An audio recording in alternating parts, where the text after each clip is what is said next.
धृतराष्ट्र उवाच धर्मक्षेत्रे कुरुक्षेत्रे संवेता युयुत्सवः मां का पांडवाश्चैव किम कुर्वत संजय। धृतराष्ट्र बोले, हे संजय, धर्म भूमि कुरुक्षेत्र में एकत्रित युद्ध की इच्छा वाले मेरे और पांडु के पुत्रों ने क्या किया। संजय उवाच दृष्ट्वा तु पाण्डवानीकं व्यूढं दुर्योधनस्तदा आचार्यमुपसंगम्य राजा वचनमब्रवीत्।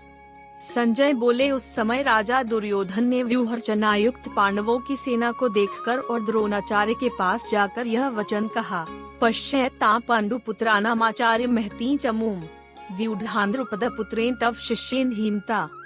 हे आचार्य, आपके बुद्धिमान शिष्य द्रुपद पुत्र धृष्टद्युम्न के द्वारा व्यूहाकार खड़ी की हुई पांडु पुत्रों की इस बड़ी भारी सेना को देखिए।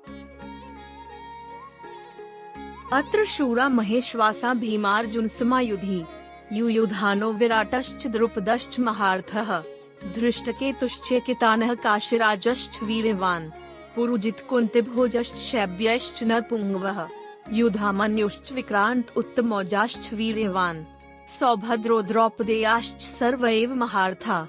इस सेना में बड़े बड़े धनुषों वाले तथा युद्ध में भीम और अर्जुन के समान शूरवीर सात्यकी और विराट तथा महारथी राजा द्रुपद, धृष्टकेतु और चेकितान तथा बलवान काशीराज, पुरुजित, कुंतीभोज और मनुष्यों में श्रेष्ठ शैब्य, पराक्रमी, युधामन्यु तथा बलवान उत्तमौजा, सुभद्रा पुत्र अभिमन्यु और द्रौपदी के पांचों पुत्र ये सभी महारथी हैं। अस्माकं तु विशिष्टा ये तान निबोध द्विजोत्तम नायकामं सैन्यस्य संज्ञार्थं तान ब्रवीमि ते। हे ब्राह्मण श्रेष्ठ, अपने पक्ष में भी जो प्रधान हैं, उनको आप समझ लीजिए। आपकी जानकारी के लिए मेरी सेना के जो सेनापति हैं, उनको बतलाता हूँ। भवान भीष्मश्च कर्णश्च कृपाश्च समितिञ्जयः अश्वत्थामा विकर्णश्च सौमदत्तिस्तथैव च। आप द्रोणाचार्य और पितामह भीष्म तथा कर्ण और संग्राम विजय कृपाचार्य तथा वैसे ही अश्वत्थामा, विकर्ण और सोमदत्त का पुत्र भूरिश्रवा। अन्ये च बहवः शूरा मदर्थे त्यक्त जीविता नाना शस्त्र प्रहरना सर्वे युद्ध विशारदा। और भी मेरे लिए जीवन की आशा त्याग देने वाले बहुत से शूरवीर अनेक प्रकार के अस्त्रों शस्त्रों से सुसज्जित और सबके सब युद्ध में चतुर हैं। अपर्याप्तं तदस्माकं बलं भीष्माभिरक्षितम् पर्याप्तं त्विदमे तेषां बलं भीमाभिरक्षितम्। भीष्म पितामह द्वारा रक्षित हमारी वह सेना सब प्रकार से अजय है और भीम द्वारा रक्षित इन लोगों की यह सेना जीतने में सुगम है। अयनेषु च सर्वेषु यथा भागमवस्थिता भीष्ममेवाभिरक्षन्तु भवन्तः सर्व एव हि। इसलिए सब मोर्चों पर अपनी अपनी जगह स्थित रहते हुए आप लोग सभी निसंदेह भीष्म पितामह की ही सब ओर से रक्षा करें। संजय उवाच तस्य संज्ञजनयन् हर्षं कुरुवृद्धः पितामहः सिंहनादविनद्योच्चै शंखं दध्मो प्रतापवान। कौरवों में वृद्ध बड़े प्रतापी पितामह भीष्म ने उस दुर्योधन के हृदय में हर्ष उत्पन्न करते हुए उच्च स्वर से सिंह की दहाड़ के समान गर्जकर शंख बजाया। ततः शंखाश्च भैर्यश्च पनवान का गोमुखा सहसैवाभ्यहन्यन्त सशब्दस्तुमुलोभवत्। इसके पश्चात शंख और नगारे तथा ढोल, मृदंग और नरसिंघे आदि बाजे एक साथ ही बज उठे। उनका वह शब्द बड़ा भयंकर हुआ। ततः श्वेतैर्हयैर्युक्ते महती स्यन्दने स्थितो माधवः पांडवश्चैव दिव्यो शंखो प्रदधमतु। इसके अनंतर सफेद घोड़ों से युक्त उत्तम रथ में बैठे हुए श्री कृष्ण महाराज और अर्जुन ने भी अलौकिक शंख बजाए। पांचजन्यं हृषिकेशो देवदत्तं धनंजयः पौंड्रं दध्मो महाशंख भीमकर्मवृकोदरः। श्री कृष्ण महाराज ने पांचजन्य नामक, अर्जुन ने देवदत्त नामक और भयानक कर्म वाले भीमसेन ने पौंड्र नामक महाशंख बजाया। अनंत विजयं राजा कुंती पुत्रो युधिष्ठिरः नकुलः सहदेवश्च सुघोषमणि पुष्पको। कुंती पुत्र राजा युधिष्ठिर ने अनंत विजय नामक और नकुल तथा सहदेव ने सुघोष और मणिपुष्पक नामक शंख बजाए। काश्यश्च परमेश्वासः शिखंडी च महार्थः धृष्टद्युम्नो विराटश्च सात्विकश्चापराजितः सत्रः द्रुपदो द्रौपदेयाश्च सर्वशः पृथिवीप्ते सौभद्रश्च महाबाहु शंखान् दधमु पृथक् पृथक् 18। श्रेष्ठ धनुष वाले काशीराज और महारथी शिखंडी और धृष्टद्युम्न तथा राजा विराट और अजय सात्यकी, राजा द्रुपद और द्रौपदी के 5 पुत्र और बड़ी भुजा वाले सुभद्रा पुत्र अभिमन्यु, इन सभी ने हे राजन सब ओर से अलग अलग शंख बजाए। सघोषोधार्तराष्ट्राणां हृदयानि व्यदार्यत नभश्च पृथिवी चैव तुमुलो व्यनुनादयन्। और उस भयानक शब्द ने आकाश और पृथ्वी को भी गुंजाते हुए धार्तराष्ट्रों के अर्थात आपके पक्ष वालों के हृदय विदीर्ण कर दिए। अथ व्यवस्थितान् दृष्ट्वा धार्तराष्ट्रान् कपिध्वजः प्रवृत्ते शस्त्र संपाते धनुरुद्यम्य पांडवः हृषिकेशं तदा वाक्यमिदमाहमहीप्ते। अर्जुनुवाच सेनयोर्व्योर मध्ये रथं स्थापयमेच्युत। हे राजन, इसके बाद कपिध्वज अर्जुन ने मोर्चा बांधकर डटे हुए धृतराष्ट्र संबंधियों को देखकर उस शस्त्र चलाने की तैयारी के समय धनुष उठाकर ऋषिकेश श्री कृष्ण महाराज से यह वचन कहा, है अच्युत, मेरे रथ को दोनों सेनाओं के बीच में खड़ा कीजिए। यावदेतान् निरीक्षेऽहं योद्धृकामान् अवस्थितान् कैर्मया सह योद्धव्यमस्मिन् रणसमुद्यमे। और जब तक कि मैं युद्ध क्षेत्र में डटे हुए युद्ध के अभिलाषी इन विपक्षी योद्धाओं को भली प्रकार देख न लूं कि इस युद्ध रूप व्यापार में मुझे किन किन के साथ युद्ध करना योग्य है, तब तक उसे खड़ा रखिए। योत्स्यमानान्वेक्षेऽहं यतेऽत्र समागता धार्तराष्ट्रस्य दुर्बुद्धेर्युद्धे प्रियचिकीर्षवः। दुर्बुद्धि दुर्योधन का युद्ध में हित चाहने वाले जो ये राजा लोग इस सेना में आए हैं, इन युद्ध करने वालों को मैं देखूंगा। संजय उवाच मुक्तो हृषिकेशो गुडाकेशेन भारत सेनयोरुभयोर मध्ये स्थापयित्वा रथोत्तमम् भीष्मद्रोण प्रमुखतः सर्वेषां च महीक्षिताम्। उवाच पार्थ पश्येतान् संवितान् कुरुनेति। संजय बोले, हे धृतराष्ट्र, अर्जुन द्वारा इस प्रकार कहे हुए महाराज श्री कृष्णचंद्र ने दोनों सेनाओं के बीच में भीष्म और द्रोणाचार्य के सामने तथा संपूर्ण राजाओं के सामने उत्तम रथ को खड़ा करके इस प्रकार कहा कि हे पार्थ, युद्ध के लिए जुट हुए इन कौरवों को देख।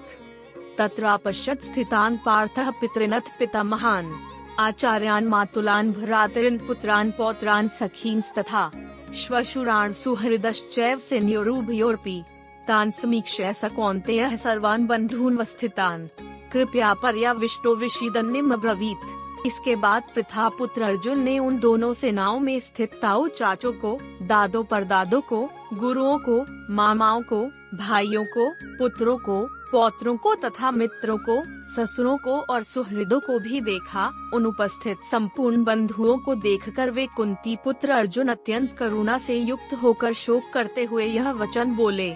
अर्जुन उवाच दृष्ट्वेमं स्वजनं कृष्ण युयुत्सु समुपस्थितं सीदन्ति मम गात्राणि मुखं च परिशुष्यति विप्थुश्च शरीरे मे रोमहर्षश्च जायते। अर्जुन बोले, हे कृष्ण, युद्ध क्षेत्र में डटे हुए युद्ध के अभिलाषी स्वजन समुदाय को देखकर मेरे अंग शिथिल हुए जा रहे हैं और मुख सूखा जा रहा है तथा मेरे शरीर में कंप और रोमांच हो रहा है। गांडीवं स्त्रंसते हस्तात्वक्चैव परिदह्यते न च शक्नोम्यवस्थातु भ्रमतीव च मे मनः। हाथ से गांडीव धनुष गिर रहा है और त्वचा भी बहुत जल रही है तथा मेरा मन भ्रमित हो रहा है, इसलिए मैं खड़ा रहने को भी समर्थ नहीं हूँ। निमित्तानि च पश्यामि विपरीतानि केशव न च श्रेयोनुपश्यामि हत्वा स्वजनमाहवे। हे केशव, मैं लक्षणों को भी विपरीत देख रहा हूँ तथा युद्ध में स्वजन समुदाय को मारकर कल्याण भी नहीं देखता। न कांक्षे विजयं कृष्ण न च राज्यं सुखानि च कीनो राज्येन गोविंद की भोगैर्जीवितेन वा। हे कृष्ण, मैं न तो विजय चाहता हूँ और न राज्य तथा सुखों को ही। हे गोविंद, हमें ऐसे राज्य से क्या प्रयोजन है अथवा ऐसे भोगों से और जीवन से भी क्या लाभ है। ये सामर्थ्य कांक्षितं नो राज्यं भोगा सुखानि च तैमेव स्थिता युद्धे प्राणान् त्यक्त्वा धनानि च। हमें जिनके लिए राज्य, भोग और सुखादि अभीष्ट हैं, वे ही ये सब धन और जीवन की आशा को त्याग कर युद्ध में खड़े हैं। आचार्या पितरः पुत्रास्तथैव च पितामहा मातुला श्वशुरा पौत्रा शाला संबंधिनस्तथा। गुरुजन, ताऊ चाचे, लड़के और उसी प्रकार दादे, मामे, ससुर, पौत्र, साले तथा और भी संबंधी लोग हैं। एतान् हन्तुमिच्छामि घ्नतोऽपि मधुसूदन अपि त्रैलोक्य राज्यस्य हेतु कीनु मही कृते। हे मधुसूदन, मुझे मारने पर भी अथवा तीनों लोकों के राज्य के लिए भी मैं इन सबको मारना नहीं चाहता, फिर पृथ्वी के लिए तो कहना ही क्या। निहत्य धार्तराष्ट्रान्नः का प्रीति सा जनार्दन, पाप में वाश्रय दस्मान हत्वैतानात्तायिनः। हे जनार्दन, धृतराष्ट्र के पुत्रों को मारकर हमें क्या प्रसन्नता होगी, इन आत्ताइयों को मारकर तो हमें पाप ही लगेगा।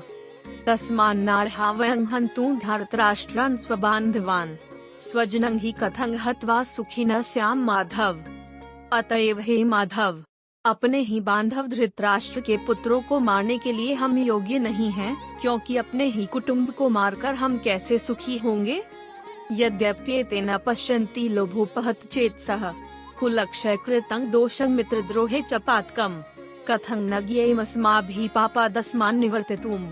कुलक्षय कृतं दोषं प्रपश्यद्भिर्जनार्दन, यद्यपि लोभ से भ्रष्टचित्त हुए ये लोग कुल के नाश से उत्पन्न दोष को और मित्रों से विरोध करने में पाप को नहीं देखते, तो भी हे जनार्दन, कुल के नाश से उत्पन्न दोष को जानने वाले हम लोगों को इस पाप से हटने के लिए क्यों नहीं विचार करना चाहिए। कुलक्षये प्रणश्यन्ति कुल धर्मा सनातना, धर्मे नष्टे कुलंकृत्स्नम धर्मोऽभिभवत्युत। कुल के नाश से सनातन कुल धर्म नष्ट हो जाते हैं, धर्म के नाश हो जाने पर संपूर्ण कुल में पाप भी बहुत फैल जाता है। अधर्माभिभवात् कृष्ण प्रदुष्यन्ति कुल स्त्रियः, स्त्रीषु दुष्टासु वार्ष्णे जायते वर्ण संकरः।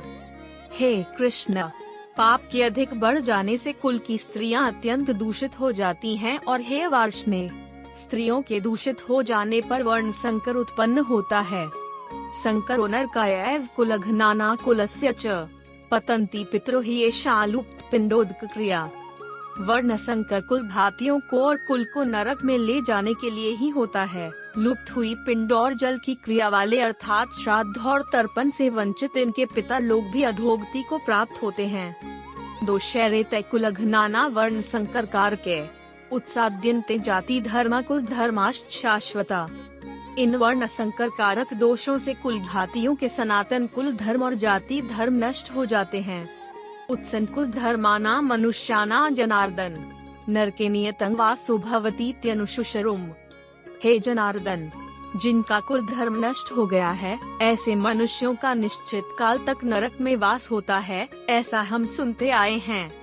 अहो बत महत् पापं कर्तुं व्यवसिता वयम्, यद् राज्य सुख लोभेन हन्तुं स्वजनमुद्यता। हा शोक, हम लोग बुद्धिमान होकर भी महान पाप करने को तैयार हो गए हैं, जो राज्य और सुख के लोभ से स्वजनों को मारने के लिए उद्यत हो गए हैं। यदि मम प्रतीकारम शस्त्रं शस्त्रपाण्यः धार्तराष्ट्रारण्ये हन्युस्तन्मे क्षेमतरं भवेत्। यदि मुझ शस्त्र रहित और सामना न करने वाले को शस्त्र हाथ में लिए हुए धृतराष्ट्र के पुत्र रण में मार डालें तो वह मारना भी मेरे लिए अधिक कल्याणकारक होगा। संजय उवाच एवं मुक्तवार्जुनः संख्ये रथोपस्थुपाविशत् विसृज्य सशं चापं शोक संविघ्न मानसः। संजय बोले, रणभूमि में शोक से उद्विग्न मन वाले अर्जुन इस प्रकार कहकर बाण सहित धनुष को त्याग कर रथ के पिछले भाग में बैठ गए। ओम तत्सदिति श्रीमद्भगवद्गीतासु उपनिषत्सु ब्रह्म विद्यायां योगशास्त्रे श्री कृष्णार्जुन संवादे अर्जुन विषाद योगो नाम प्रथमोऽध्यायः।